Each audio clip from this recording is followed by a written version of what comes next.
आए, जहां से घुसो वहां से सड़क। अपने चिंतामण के पास से ये जो आरटीओ का कार्यालय आया है और आरटीओ के कार्यालय के पीछे 4 लेन, आने वाले समय में ये रेलवे स्टेशन मुख्य स्टेशन बनने वाला। रवि बाबू, रवि वर्मा जी, दरबार, अंतर सिंह जी, आने वाले समय में कहाँ गुरु महाराज चिंतामण वाले, चिंता मत करना, सबसे ज्यादा आनंद आप ही क्या रहेंगे। तीनों गणेश आपके प्रसन्न हुए, दूसरे का नंबर ही नहीं आ रहा।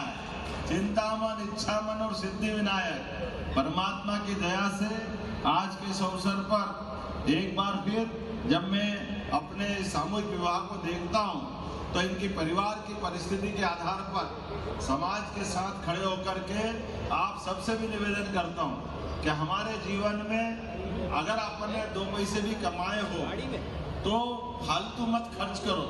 अपने बच्चों का सामूहिक विवाह में विवाह करने का एक तरह से ये सामाजिक सुधार का बड़ा कदम भी है। अपने पैसे का सही सदुपयोग बच्चों को पढ़ाने लिखाने में भी, और कम पढ़े तो उसके लिए भी सरकार तैयार है। लेकिन मौत मैयत और शादी ब्याह के नाम पर अनावश्यक कर्जा करना, गरीब आदमी को आपके पैसे वाले तो कर लेते हैं लेकिन गरीब आदमी को होड़ा-होड़ी में फालतू जमीन बेचना पड़ती है, कर्जा करना पड़ता है। इसके बजाय इससे बचने की जरूरत है।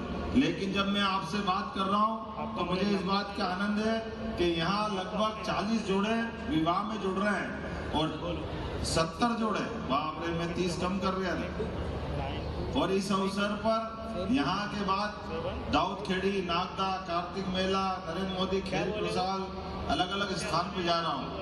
प्रत्येक बच्चे बच्ची के लिए 49,000 की राशि आपको चेक के माध्यम से मिल रही है और 6,000 रुपया आपके लिए इन व्यवस्थाओं के लिए, अर्थात 55,000 रुपया प्रति जोड़ा।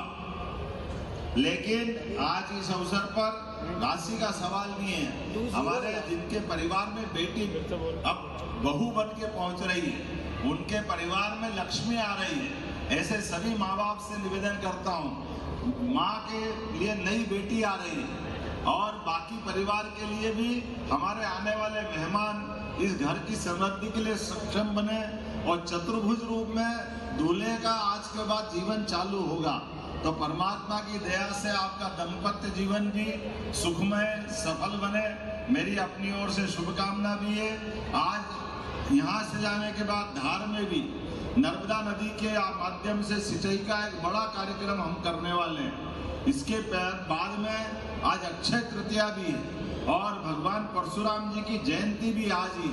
जब अक्षय तृतीया याद आती है, परशुराम जी याद आते हैं तो भगवान कृष्ण का 5,000 साल पुराना इतिहास भी याद आता है। हम सब जानते हैं भगवान कृष्ण ने आचार्य सांदीपनि के लिए शिक्षा देने के बाद उनकी गुरु दक्षिणा देने के लिए भगवान परशुराम जी से ही सुदर्शन चक्र लेकर के इस देश के आखिरी कोने पे प्रभास पाटन के क्षेत्र जो गुजरात कहलाता है, वहां पर युद्ध करके भगवान परशुराम जी ने जो सुदर्शन चक्र दिया, उसकी कृपा से भगवान श्री कृष्ण ने आचार्य को उनका पुत्र लौटाया था। तो ये भगवान कृष्ण और परशुराम जी का अतीत का गौरवशाली पक्ष, जिसके कारण से जाना पाओ प्रसिद्ध हुआ है। मैं जाना पाओ भी जाने वाला हूँ और हमने तय किया है प्रत्येक भगवान कृष्ण की वो